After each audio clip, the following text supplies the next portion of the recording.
Now, guys, I got something pretty special for you guys. If you check out this place in San Francisco, let's zoom all the way out, you could tell that this is kind of like in the Mission District. This isn't exactly the bad part of town. In fact, the Mission District is actually pretty lit. You got cool bars, cool clubs, cool restaurants. This is like the hipster's paradise. This is where real estate prices fetch like 1.2 million for a two-bedroom. Well, not anymore. It used to. Now, everyone keeps saying, okay, the Walgreens at the Tenderloin District, which is basically the trenches of San Francisco, probably gets robbed the most, right?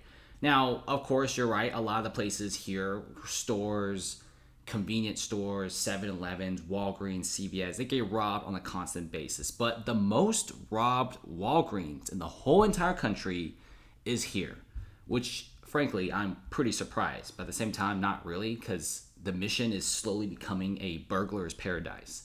Now, if you drop the little guy here onto the Walgreens, you do see it's a very basic Walgreens, and there's really not that many tents and homeless people in this area. And the Walgreens, this location, for some reason, is constantly being robbed.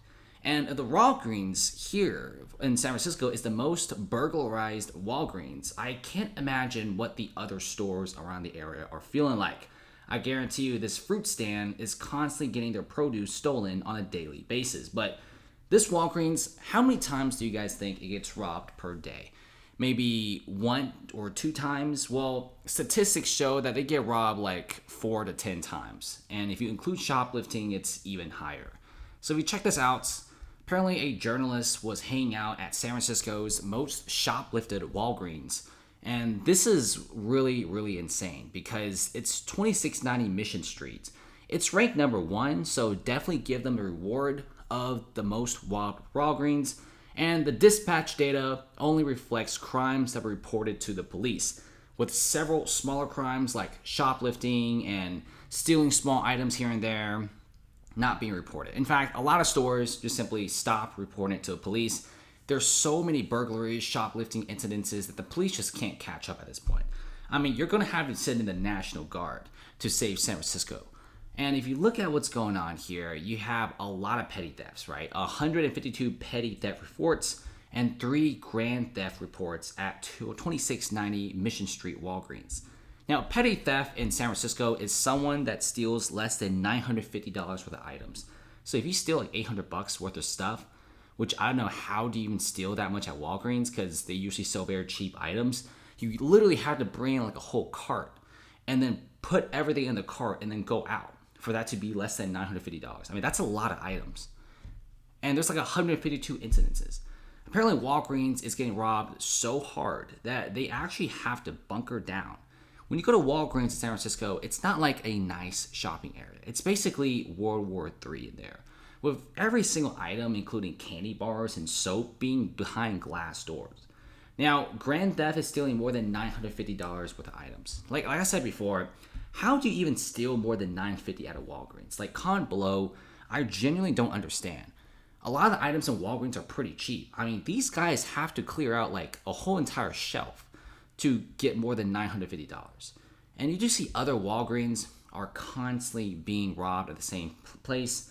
You know, you're also seeing cough medicine and a lot of painkillers like ibuprofen being stolen a lot in Walgreens. And like I said before, there's a ton of shoplifting. It's so bad that there's even a joke saying, why even buy food in San Francisco when you could just walk into any store, grab what you want, and leave? And it'd just be like a misdemeanor. Now check this out. You know, journalist witnesses 3 thefts in 30 minutes during segment at most robbed Walgreens in the US, which is basically the one I showed you.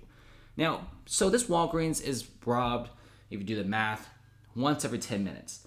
This adds up pretty much the same for Target. There's a Target in San Francisco, which the employer does not want to be named, says he witnesses theft every 10 minutes on the job. His job is basically putting new items back on the shelf, and every single day he sees small amounts of shoplifting, like people who go into a Target, they steal like a couple food items or a couple of the body items and they leave, or they steal like a t-shirt and they leave. And here's the thing, nobody really stops them. Okay, the rules in San Francisco pretty much say that you can't really do anything about it.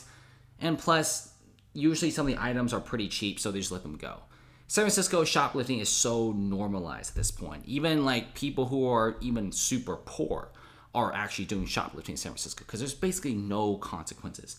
there's probably hundreds and hundreds of shoplifting instances in San Francisco, and also definitely hundreds of robbery as well.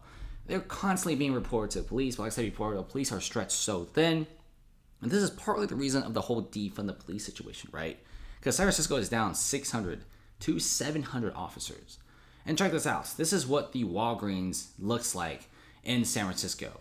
Basically a massive homeless shelter here. It's dirty. It's pretty gross.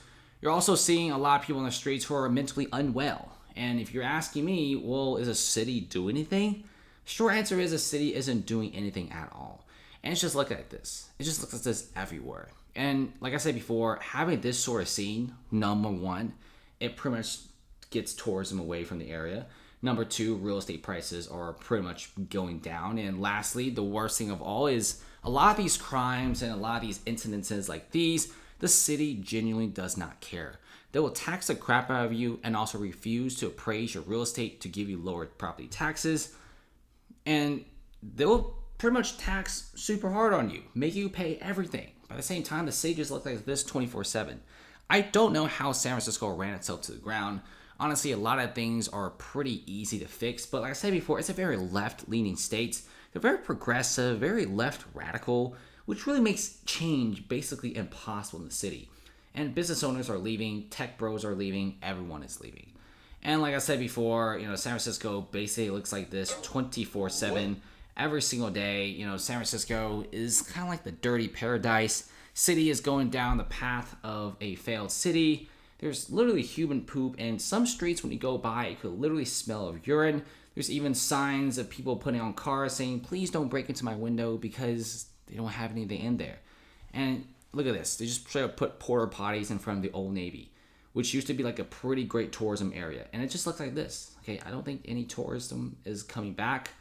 It's a pretty nasty place. And like I said before, like this guy say Napa Valley or San Diego. Now, San Diego almost became San Francisco until they passed this tent ban. And now San Diego is actually getting a lot of revenue from tourism and businesses, which in turn, they're using that money to help the people who are in need and people who are addicted to drugs. So a big W for San Diego. But San Francisco's like, screw it. We're not going to do anything. And this is exactly what's happening. And this is what the Walgreens looks like in San Francisco, my bad. It just looks like this. They have to lock up basically every single item. And it's so bad they're locking up the freezers. Imagine going to Walgreens and you see a massive iron chain in front of the freezer aisle. At first you probably think, oh, it's probably something very valuable behind the freezer. Maybe some multi-$1,000 items. But no, they're literally locking up Hot Pockets and Fridays. So it's not exactly a place where you want to open business. And like I said before, any time when a journalist goes to the Walgreens, it just looks like this. Somebody comes in with a duffel bag, shoves a bunch of items there and says, I'm gonna head out. And they leave with like hundreds of dollars of stuff. And if they get caught, like I said before, nothing happens. So San Francisco, you gotta get your act together. Things like this is not gonna last long. Eventually, even Walgreens will be so frustrated and they will eventually be pushed out of the San Francisco area. It's getting worse.